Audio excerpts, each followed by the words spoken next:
Assalamualaikum warahmatullahi wabarakatuh. Alhamdulillahirrabbilalamin. Asyhadu an la ilaha illallah wa asyhadu anna Muhammadar Rasulullah. Raditu billahi rabba wa bil islami dina. Wa bi Muhammadin nabiyya wa rasula. Rabbi syrah li sadri wa yassir li amri wahlul 'uqdatam min lisani yafqahu qawli. Senang berjumpa lagi dengan Anda semua. Semoga Anda di mana saja Anda berada dalam keadaan sehat walafiat.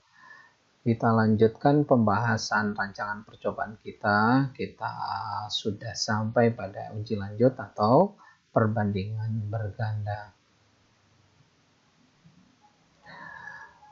Menentukan perbedaan di antara masing-masing setelah dilaksanakan analisis seragam atau ANOVA, ya. Jadi setelah kita ketahui bersama dalam bahasan sebelumnya, kita sudah sampai ke uji sidik ragam atau ANOVA, Analysis of Variance. Nah, pada saat itu kita hanya mengetahui nyata dan tidak nyata. Oleh karena itu, maka selanjutnya kalau misalnya dari ANOVA itu datanya nyata, ada perbedaan yang nyata atau signifikan, maka kita lanjutkan dengan menguji pembandingan berganda atau uji lanjut. Pembandingan berganda atau uji lanjut adalah pembandingan berderajat bebas jamak, ya. Tujuannya adalah pembandingan berganda ini untuk mengetahui signifikansi pengaruh perlakuan yang satu dengan perlakuan yang lain. Nah, perlakuan itu biasanya kan ada perlakuan A, B, C, dan seterusnya, ya. Nanti kita bahas lebih mendetail.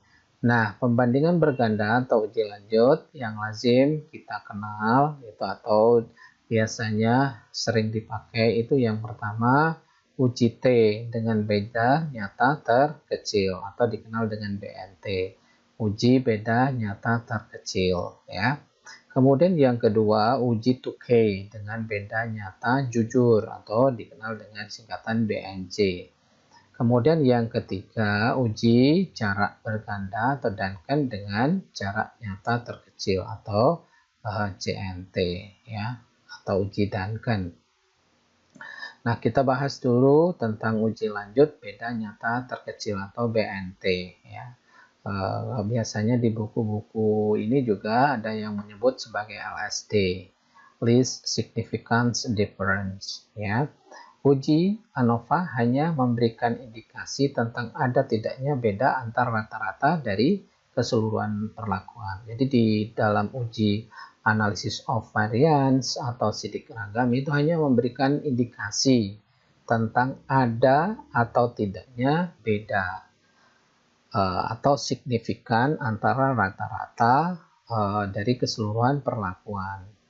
Oleh karena itu ya, kita belum tahu apakah itu memberikan informasi tentang ada tidaknya perbedaan antara individu perlakuan yang satu dengan individu yang lainnya. Jadi kalau misalnya ditanya mana yang berpengaruh antar berbagai perlakuan itu, begitu ditanya seperti itu kita tidak tahu misalnya apakah perlakuan A, perlakuan B, atau perlakuan C, itu tidak tahu karena memang belum sampai, baru antar rata-rata perlakuan secara keseluruhan bahwa ada perbedaan yang nyata atau signifikan dari perlakuan.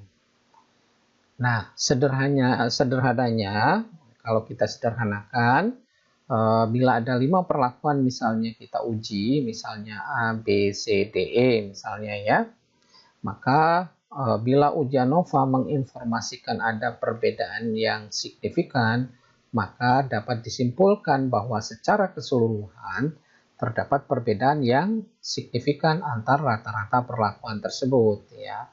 Baru ini informasinya, ada perbedaan rata-rata secara keseluruhan.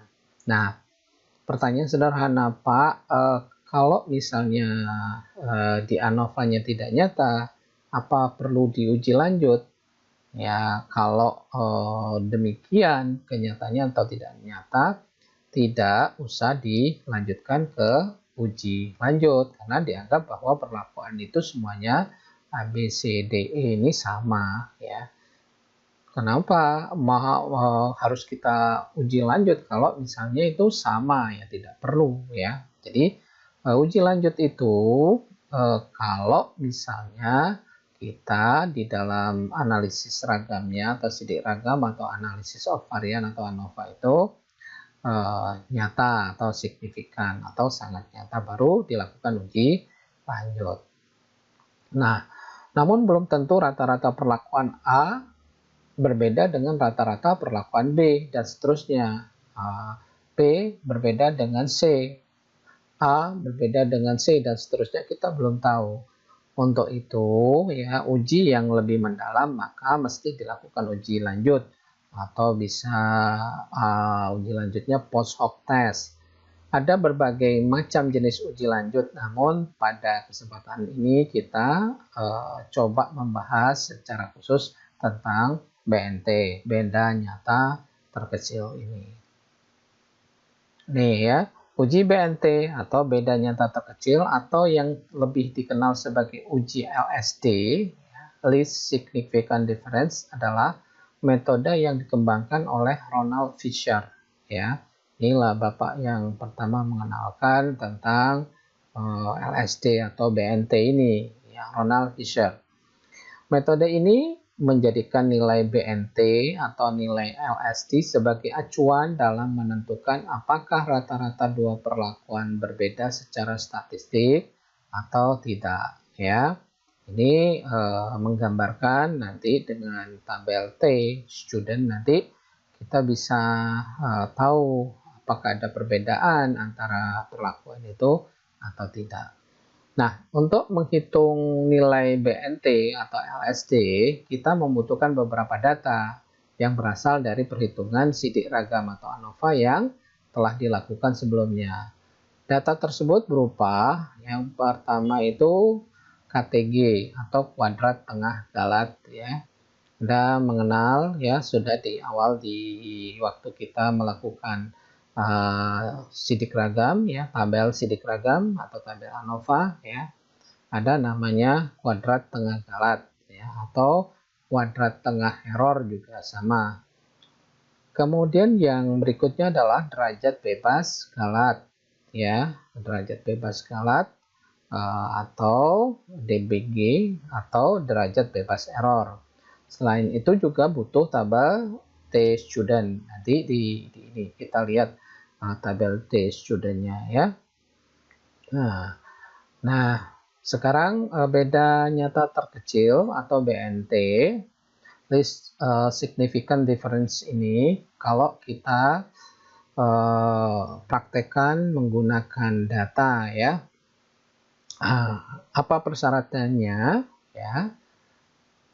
Bila F hitung lebih besar dari F tabel.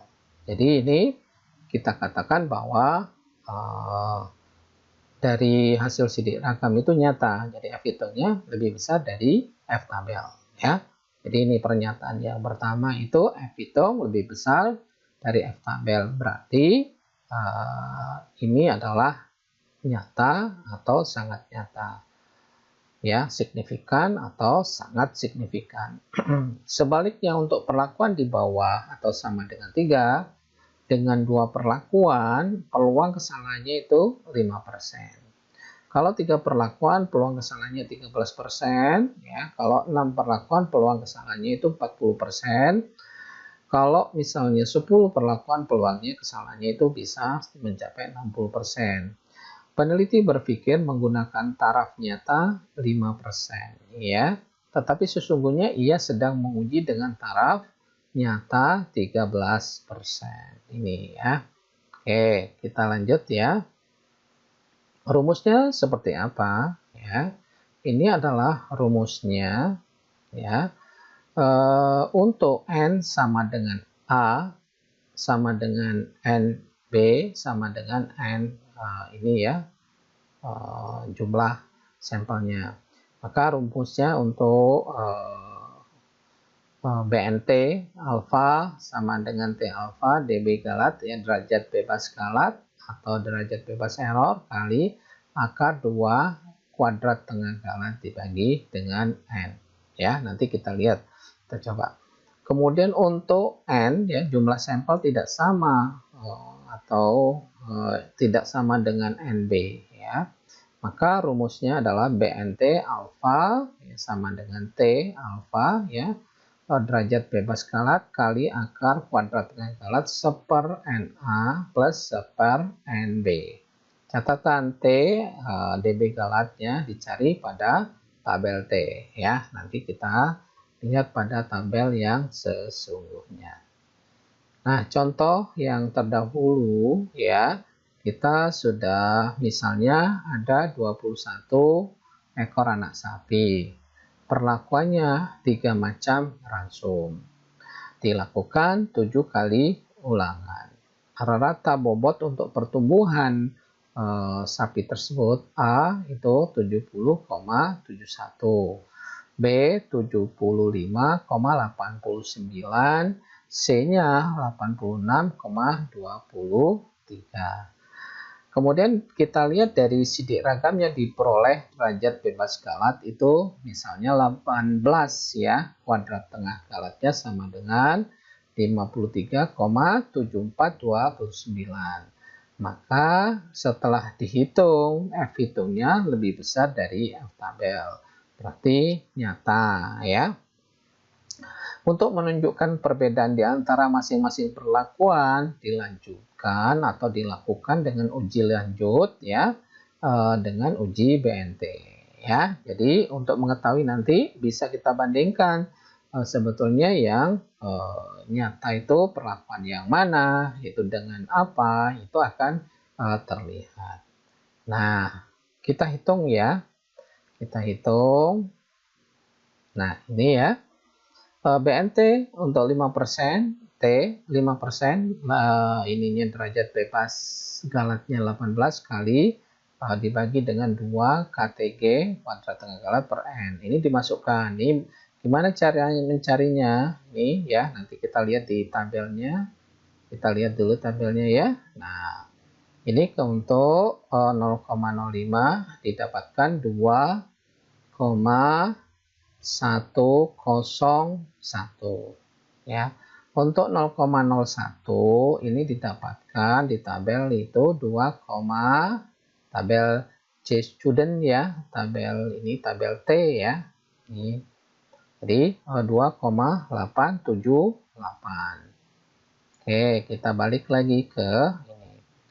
Ini, ya, tadi di mana T 5% 18 ininya, ya, derajat bebasnya, ya, derajat bebas errornya, ya, atau derajat bebas galat itu didapatkan di angka 2,101 kali akar 2 kali 53,7429 dibagi 7. Nih, balik lagi biar enak kita. Nih kan 7 kali ulangan 3 perlakuan, ya. Ini, ya, 7 kali ulangan di mana, ya, 2,101 kali 2 kali akar 2 kali 53,7429 dibagi 7, maka didapatkan 8,23.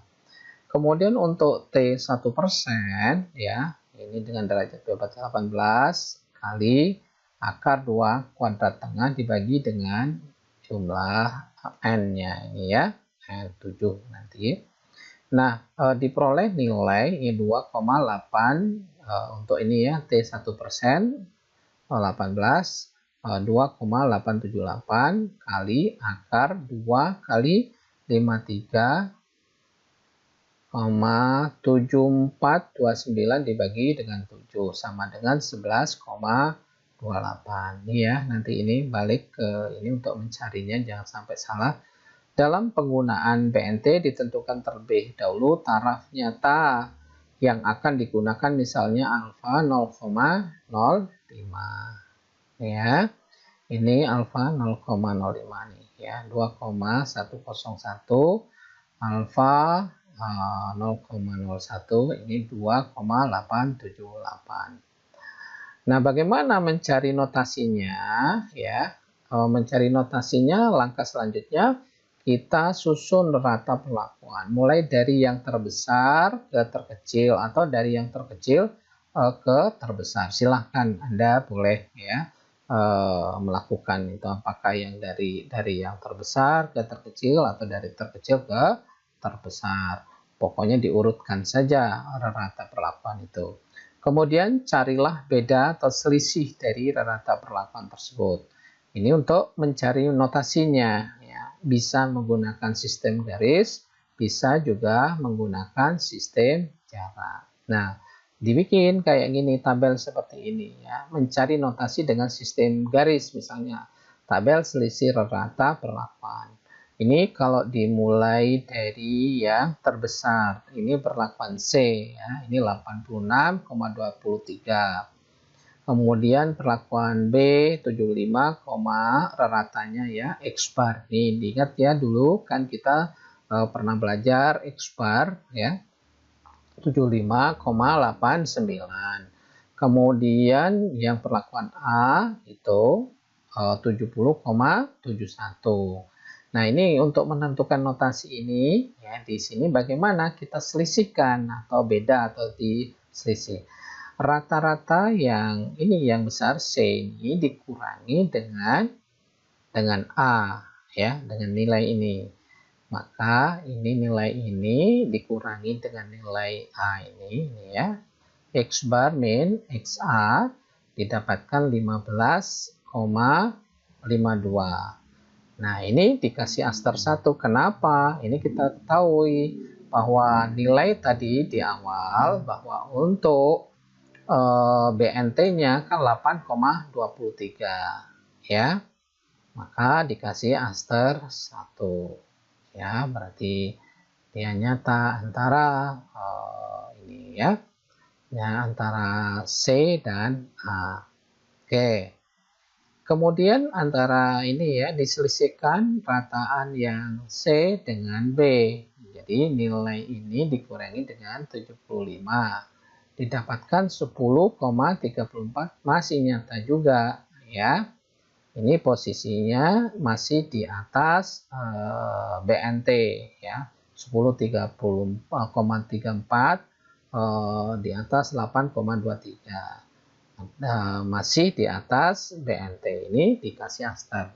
Nah, sekarang ya X bar ini ya dikurangi dengan ini yang B ya sekarang ya, ini selisihnya yang nilai ini dikurangi dengan ini nilainya adalah ini 5,18. 5,18 itu di bawah BNT 5%, 8,23. Kemudian kita urutkan ya, ini C 86,23, B ini ya 75,89, A-nya 70 ini.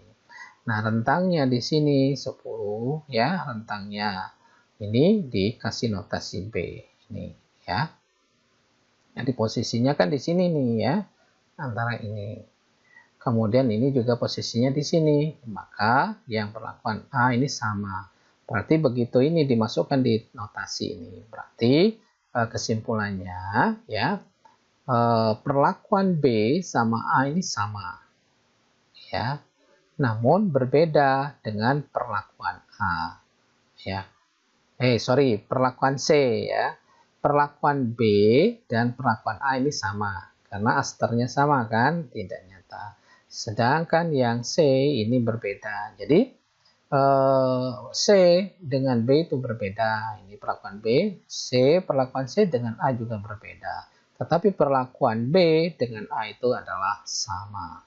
Nah, dengan cara demikian ini kita tahu bahwa dengan uji lanjut itu kita tahu sebetulnya yang berpengaruh itu yang mana? Ini adalah perlakuan C ini antara B dan A, perlakuan B dan A itu sama. Oke. Mencari notasi dengan sistem jarak ya. Ini bisa juga dilakukan ya dengan seperti ini ya. Ini misalnya 86,23 ya. Ini ada 78, ini dikurangi dengan 8,23 BNT-nya ya. Itu didapatkan 78,00 ya. Nah, yang perlakuan B ini kan masih di bawah ini. Ya, yang dikurangi dengan ini BNT ini. Ya, 75 nilainya untuk perlakuan B itu 75,89. Kemudian perlakuan A-nya 70,71 masih di bawah ini ya. Ini bagaimana caranya? Ini 75 dikurangi 23, ini 67,66. Ini masih jauh di bawah ya. Jadi artinya perlakuan A dan B ini kita kasih notasi B ya. Sedangkan untuk perlakuan C itu notasinya A karena memang berbeda, dia lebih tinggi dari BNT yang hasil pengurangan atau hasil selisih ini. Oke, untuk sementara BNT, uji BNT-nya beda nyata terkecil kita cukupkan dulu. Insya Allah dalam minggu depan kita lanjutkan ke uji yang berikutnya. Tetap semangat ya. Terima kasih. Kemudian terus jaga protokol COVID-nya, jaga jarak, cuci tangan, pakai masker ya. Salam untuk keluarga di mana saja Anda berada. Nasrun minallah fathul qarib. Wassalamualaikum warahmatullahi wabarakatuh.